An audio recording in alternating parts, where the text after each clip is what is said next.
My name is Demola Adedoyin. I'm an actor and entrepreneur.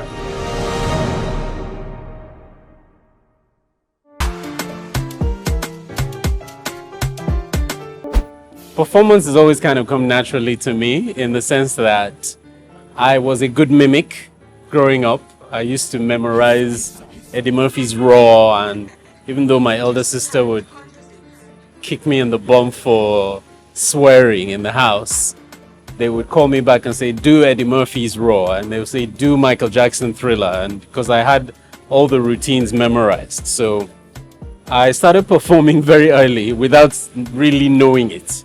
And I was always a bit of an artist, drawing, sketching, writing music, drawing comic books, and just creating in general, because I spent a lot of my youth alone, like my childhood alone.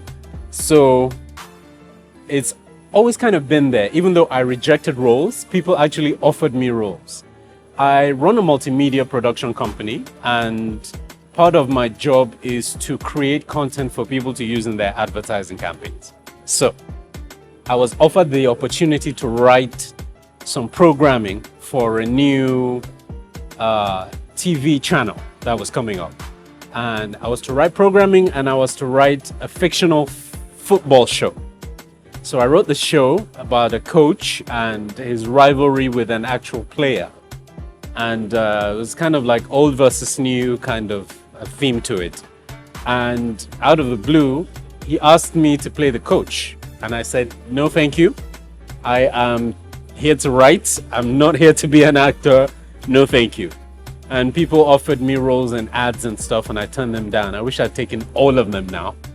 But it took a while for me to really become comfortable with the fact that I could do it successfully in Nigeria. Because I started in the UK. I did a short film in the UK, and it was an amazing experience. I was hooked instantly. And yeah, I ended up back in Nigeria doing the thing that I secretly loved for the longest time. My first break, October 1. From the bottom of my heart, I congratulate our entire people of Nigeria. Happy Independence! My educated opinion tells me independence has arrived 10 years too early.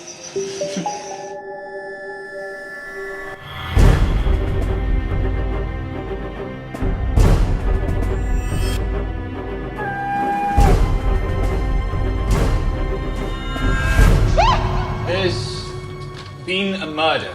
In fact, two. A coating.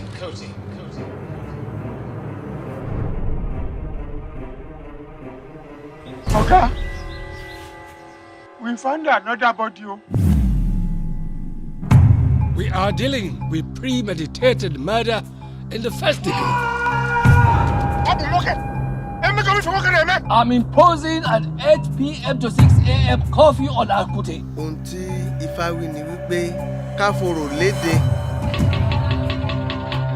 Mount police checkpoint to every entry into Akute. Question everyone.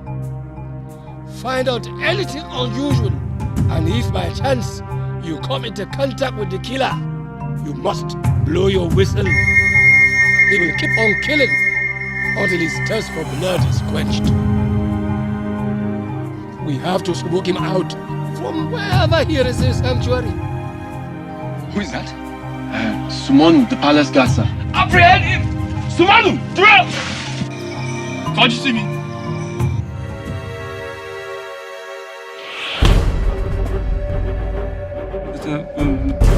Da na gani dai a cikin daji, fitan da na je na yi.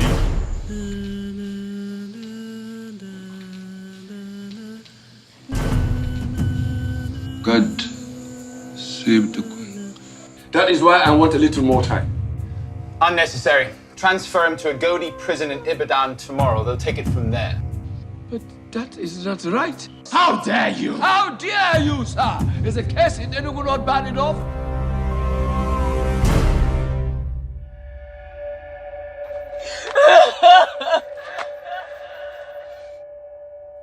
this was a huge leap forward for me in the sense that I had done a short film and I was filming a TV show at the time.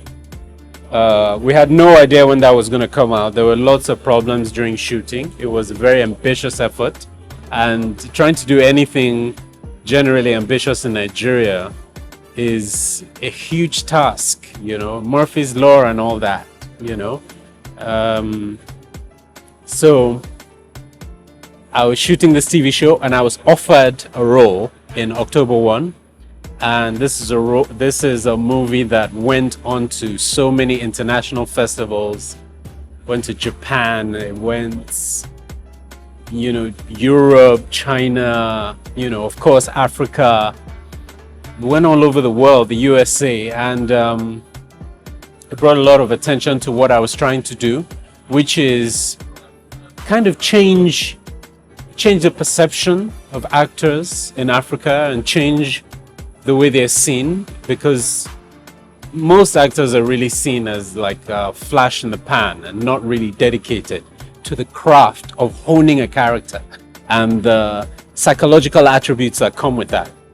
But I felt that my passion for the art of movie making and acting would lead me, it would give me enough material that would allow me to put a different spin to the craft here in Nigeria. So that's what I went for.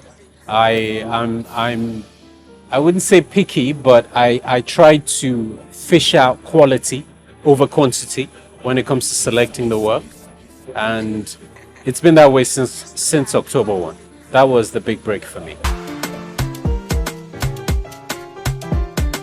Wow, most challenging.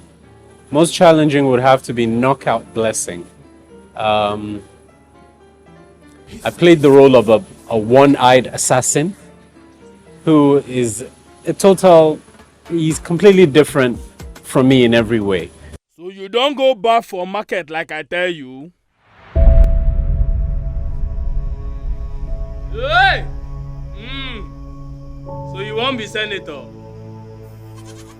Hold up. You go be senator. You go be senator. Don't come again. I go be senator.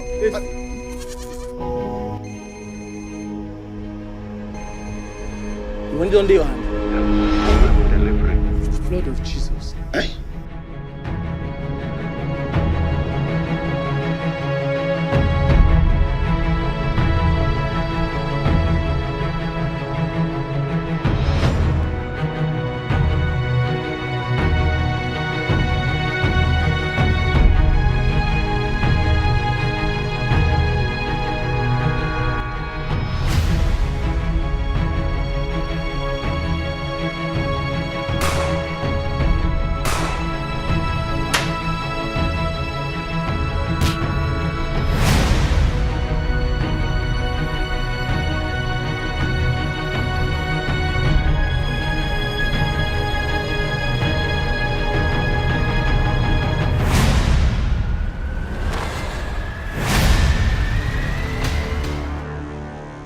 As an actor, I had to work on my look. I was totally transformed. All my hair went off. Of course, I had to put the contacts in. We had to create a scar. I had to work on gait. I had to work on pitch of voice. I had to work on body movement and accent, and it was a total transformation for me. And it required a whole bunch of time for me to get it right. So in the end, I think it worked perfectly well.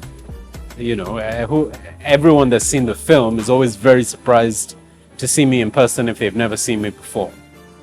And it was a very unique experience. I broke my wrist while working on this film. And at the time, I thought I just sprained my wrist. So basically what happened was I took on the full body contact of the person I was in a combat scene with. And this guy is like 1.5 times, almost twice my size. And I took the weight of his body and a weapon that was in my hand. And I thought I just sprained my wrist. So I just got my bag. I got the ice spray. I sprayed my whole hand until it was numb. And they just went, yeah, let's go, let's shoot.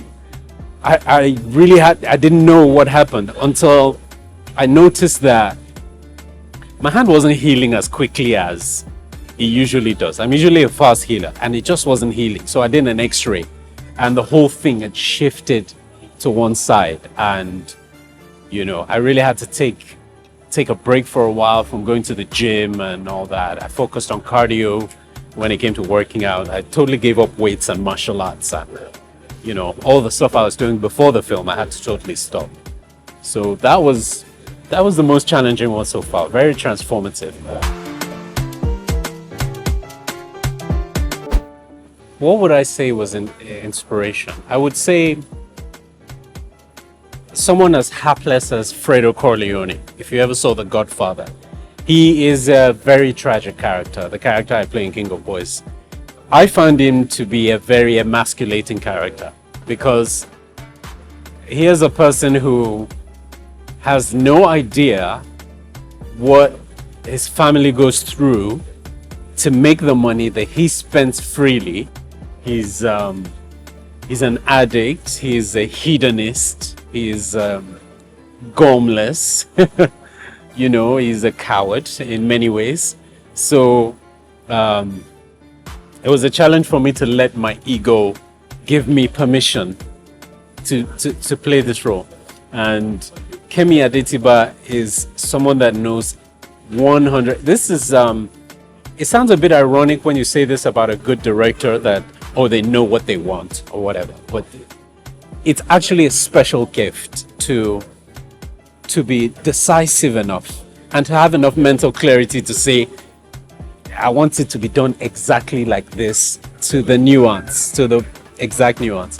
And this is Kemi Adetiba. She was very sure about this character, what she wanted to portray. She wanted me to let go of my ego and the fact that I see myself as a very good, responsible decision maker, and just be this guy who has so much entitlement and just makes almost zero effort and ends up destroying a family that he could have easily saved by being more careful.